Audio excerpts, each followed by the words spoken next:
Hello mga kasisid, good morning dito sa Pilipinas. Good afternoon, good evening sa ating ibang mga followers, sa ating mga subscribers sa ibang sulok ng mundo.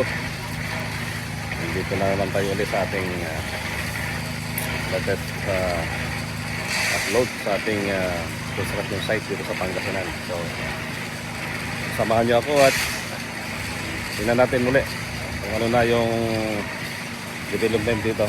So tara. Ito mga kasisid, ito naman tayo muli sa ating construction site sa Pangasinan. At update ko po kayo sa ating latest na kaganapan dito sa site natin. At ngayon po ay nagbabakdas po sila ng mga forma ng poste. Susunod naman itong mga bigay. Yung gitna, parang na po nakalatag na bakal. So, kalagyan na po nila yan ng mga forma. Maya-maya lang po ay kanila na po itong bubuhusan. So, yan po sila. Patuloy na binabaklas na po yung mga forma. At ililipat naman yan dyan sa gitna. Yung sinasabi ng mga cross fill. Pagkakabit-kabit na po nila yung mga poste sa poste. Yan po yung tapat nilay. Wala cross fill. Yan po, tinatanggal na nila yung mga forma doon sa mga naburusan na.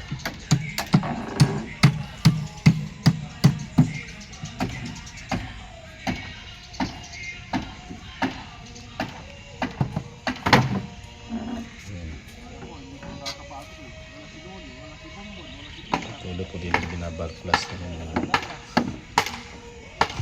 forma ng poste. Lilipat na naman sa mga ibang liga. Ito nila ito pumuhusan.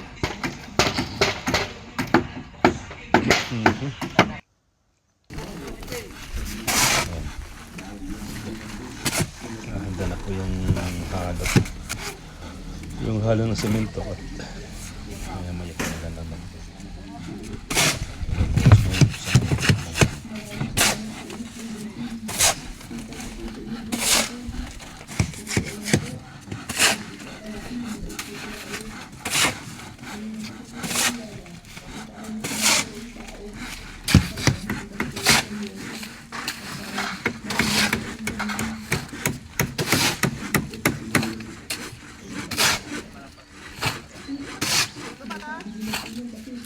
Yung isang side ay meron na rin patong halo block.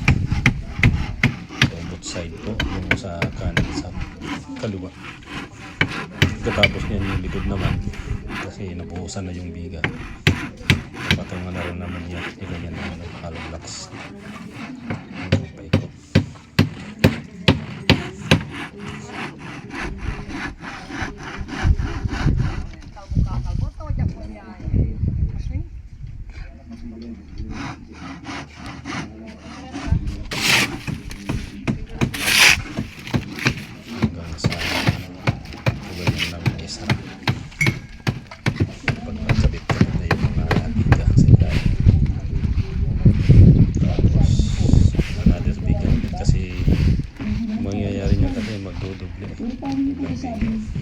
Doon po yung level ng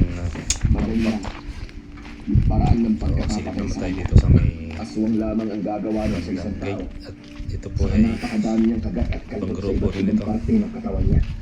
Ito yung grupo ng itong Laban siya sa aswang. ano po to, Arawan. Sila po yung naka-assign dito sa pader sa harapan. Ito po sa loob, yan po ay nakakontrata. Ito ay Arawan. Malapit na rin sila matapos. Dahil pagpapalitan nila ng kanilang ginagawa. Apat silang gumagawa nito. Yung grupo ni Igong. Sila rin po yung gumawa nitong pader namin. Nung last year.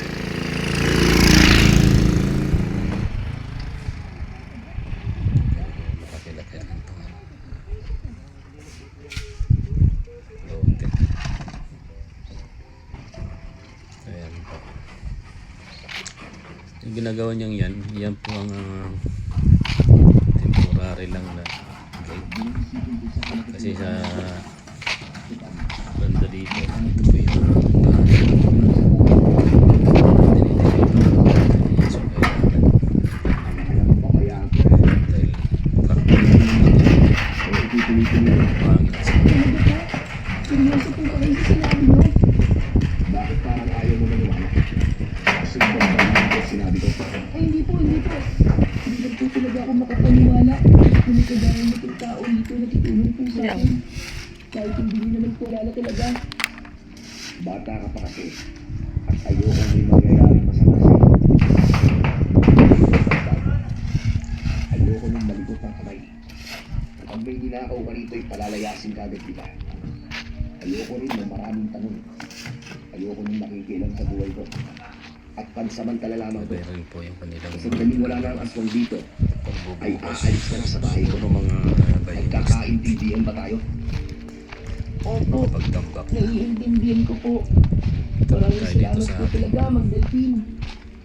barracks. Dito po nilalagay natin mga gamit. Sa sobrang kasiyahan, Semento, bakal, ay napakasaya lahat. at hindi ko inakala na ganun pala ang pakiramdam Plywood, ng tsaka mga nakatulong good sa number. isang Ito tao. yung ginagamit para sa Nakakatuwa na kahit gawa ng paano mga forma. ay nakapagbigay ako ng pag-asa sa isang batang gaya ni Oten. Nang sandaling yun, ay hindi ko na inisip na baka matuklasan ni Oten na isa Meron akong po aswang ditong nakalabas ng mga bakal. na isa. Ito po yung nakaready na para sa fabrication ng 10 mga saka 12. Ay, biga 10 saka saka yung poste. 16. Nagtrabaho, ay kampante ako na walang gagawing masama roon si Oten dahil isa lang siya. Dahil ay hindi panahon ko pa Kulong lamang na. na nakilala. So pagkatapos po yung buhos ng Kulong mga na ng biga, hollow block. isusunod naman po nila yung mga hollow blocks. Bali, iaangat na nila.